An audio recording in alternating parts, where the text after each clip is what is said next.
Assalamualaikum warahmatullahi wabarakatuh.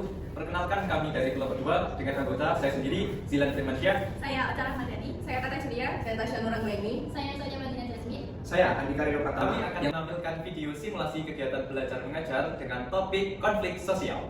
Siap semuanya. Benar ya, ini sosiologi ya?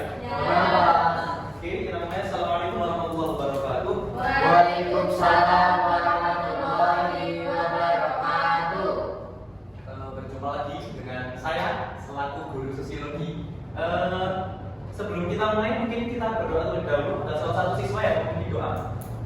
Mari teman-teman, sebelum mengawali pembelajaran pada siang hari ini, kita berdoa untuk teman-teman masing-masing. Berdoa selesai. Oke, sebelum masuk ke materi, mungkin ada yang tidak hadir hari ini? Asya.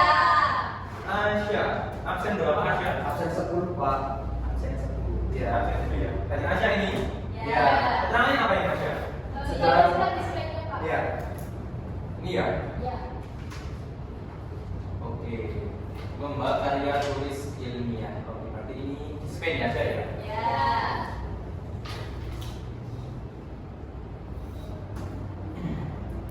Oke, kita masuk ke materi kita hari ini, yakni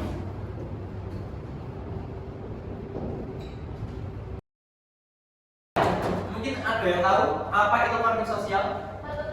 Pertentangan, masalah, Hasil dari kebudayaan masyarakat. Oke, semuanya benar. Ada yang masyarakat, pertentangan dan lain sebagainya. Semuanya benar. Kita masuk ke materi. Oke, konflik sosial itu merupakan suatu perbedaan baik pandangan ataupun tujuan. Ada yang tahu faktor penyebab konflik dibagi menjadi dua? Saya Apa Mas Andika? eksternal dan internal. Betul, eksternal dan internal.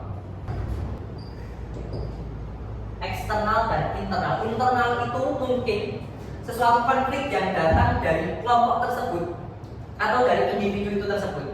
Itu yang internal. Tetapi yang eksternal itu datang mungkin dari luar kelompok atau luar wilayah. Itu merupakan konflik sosial, penyebab konflik sosial eksternal. Ayo siapa yang ingin memberikan contoh terkait faktor penyebab konflik yakni eksternal dan internal? Siapa internal? Saya Pak. Oke, misalnya Faktor penyebab eksternal contohnya seperti bencana alam seperti gempa bumi, banjir, atau tsunami yang dapat mempengaruhi perubahan sosial yang drastis. oke, betul. Kita aplaus Pak saya. Yang satunya lagi internal siapa yang berbeda? Saya. Oke, Tata. Perbedaan latar belakang budaya. Oke, betul. Kita aplaus. Jadi inti dari faktor penyebab eksternal itu intinya itu konflik yang datangnya dari luar. Mungkin bisa dari luar kelompok atau suatu golongan atau dari letak geografis ataupun wilayah. Itu yang kita sebut sebagai faktor penyebab eksternal. Sedangkan internal itu dari kelompok atau individu sendiri. Jadi individu atau kelompok yang dapat menyebabkan konflik itu termasuk konflik internal ini. Oke, bisa dipahami ya? Saat ini baik, setelah faktor penyebab konflik sosial, kita masuk ke dampak-dampak dari konflik sosial. Apakah dampak dari konflik itu selalu negatif? Tidak. Tidak. Apa alasannya? Kenapa tidak? Mungkin ada yang mau bantu jawab ya Pak? Oke. Karena salah satu dampaknya itu adalah konstruktif. Konstruktif itu adalah suatu konflik yang membangun. Terima kasih. Betul sekali. Aplaus Mas Dika. Konflik itu tidak hanya berdampak negatif, tapi ada juga dampak-dampak positif dari konflik. Oke, ini ada dampak-dampak dari konflik sosial.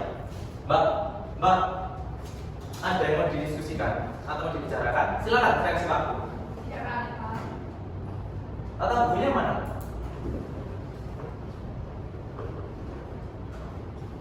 Maaf Pak, ketinggalan. Kan? Tata, lain kali kamu jangan teledor, diperhatikan. Oke, nggih? Karena ini kan kebutuhan kami ini penting loh, Pak. Lain kali kita siapkan dulu. Jangan ada kalau nyiapkan nggak mungkin kita kan terburu-buru, jadi kita teledor gimana? Kita siapkan dari malam seperti itu ya, betul ya? Ya, Pak. Nanti kita Oke, lihat. Pak. Iya, baik. Oke, kembali lagi ke dampak positif. Ini ada Bapak beri contoh 3, yakni mendorong perubahan. Dari dampak-dampak yang ditimbulkan oleh konflik itu, seseorang itu atau satu kelompok itu bisa mendorong adanya perubahan. Jadi mereka tersadarkan untuk memperbaiki suatu kelompok atau individu itu tadi menjadi lebih baik. Ada perubahan yang terjadi, baik skala besar ataupun skala kecil. Ada lagi transparansi. Mungkin salah satu contohnya kemarin tahu ya konflik tentang demo kemarin. Ya, itu kita tidak hanya ambil tentang sisi negatifnya, tentang penjarahan, tentang korban jiwa dan lain sebagainya. Tidak. Yang kita ambil tidak hanya itu. Kita juga ambil tentang transparansi atau keterbukaan. Jadi mungkin dari demo kemarin kan Dewan Perwakilan Rakyat kan mungkin lebih terbuka, lebih transparansi, terutama dalam anggaran seperti itu. Ada lagi kesadaran.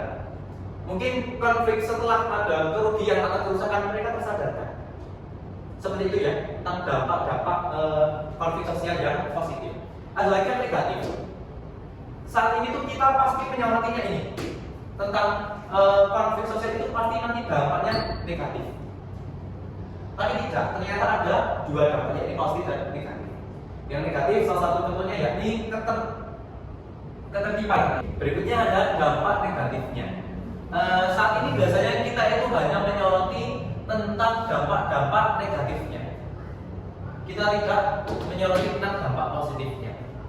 Tapi sebenarnya konflik itu memberikan 2 dampak ini. Yang kita masukkan contoh yang negatif, itu yakni seperti kekurangan keamanan, kurangnya keamanan. Mungkin ada yang konflik atau bertengkar ya. Mungkin kan bisa menimbulkan ketidakamanan dan ketidaknyamanan. Ada lagi ketidakpercayaan, sama pada katanya dengan ini tadi tentang transparansi. Dari transparansi tersebut kan ini timbul ketidakpercayaan. Dari ketidakpercayaan itulah timbul konflik. Seperti itu bisa dipahami terkait dampak-dampaknya? Bisa. Saat ini Bapak minta kalian untuk menuliskan dalam buku tulis kalian, apakah kalian ini pernah mengalami konflik baik dari internal ataupun eksternal. Silakan Bapak kasih waktu 10 menit.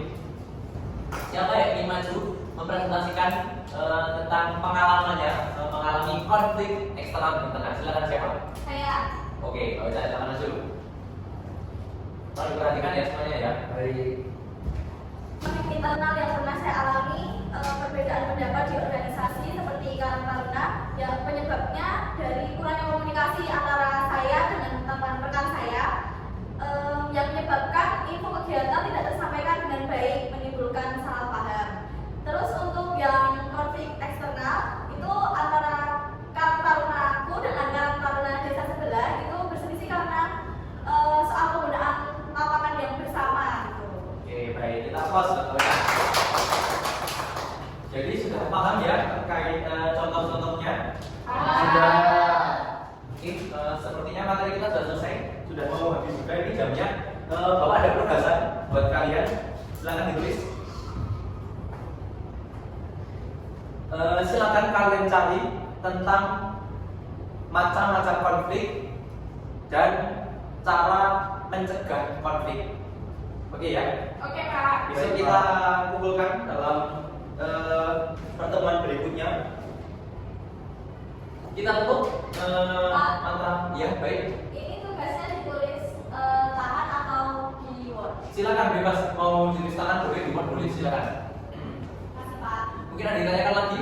tidak Kalau tidak ada, baik saya akhiri. Berarti kesimpulan dari pertemuan kita hari ini bahwa konflik itu tidak selalu bersifat Negatif. Tadi juga positif.